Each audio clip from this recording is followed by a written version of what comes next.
আসসালামু আলাইকুম ওয়া রাহমাতুল্লাহি ওয়া বারাকাতুহু। বগুড়া থেকে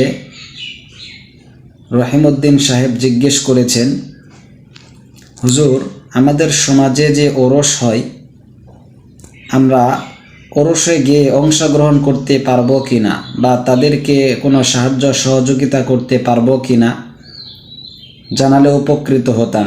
মাশাআল্লাহ, অনেক সুন্দর একটি প্রশ্ন করেছেন। হামিদাও ওয়া মুসাল্লিয়াও ওয়া মুসাল্লিমা আম্মা বাদ। ভাইয়ের প্রশ্নের উত্তর হলো, আমাদের সমাজে যে প্রচলিত ওরস হয়, এই ওরসে যাওয়া যাবে না, তাদের সাথে সেখানে অংশগ্রহণ করা যাবে না, তাদেরকে কোনো রকম সাহায্য সহযোগিতা করা যাবে না এই ওরসের জন্য, এবং তাদের সাথে কথাবার্তা ওঠা বসা থেকেও আমাদেরকে বিরত থাকতে হবে। এই সম্পর্কে আমি একটি দলিল উল্লেখ করছি।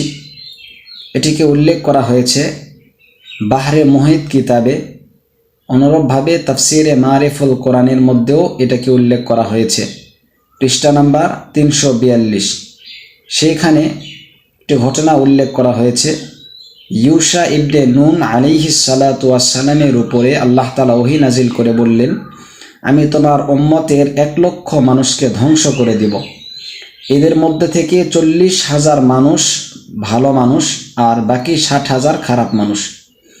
ইউশা ইবনে নুন আলাইহিস সালাতু ওয়াস সালাম তিনি বললেন, খারাপ মানুষদেরকে ধ্বংস করা হবে এটা তো বুঝলাম, তবে ভালো মানুষদেরকে কেন ধ্বংস করা হবে?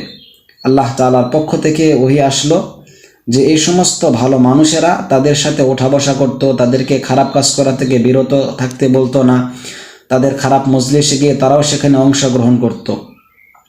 অতএব এইখান থেকে সুস্পষ্টভাবে আমরা বুঝতে পারলাম, যারা ওরসে যাবেন, ওরসে গিয়ে অংশগ্রহণ করবেন, তাদের নাচ গানের মজলিসে অংশগ্রহণ করবেন, তাদেরকে আর্থিকভাবে সহযোগিতা করবেন, এটা গুনাহের কাজ। এটা থেকে আমাদেরকে সম্পূর্ণরূপে বিরত থাকতে হবে।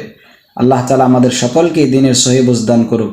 আসসালামু আলাইকুম ওয়া রাহমাতুল্লাহি ওয়া বারাকাতুহু।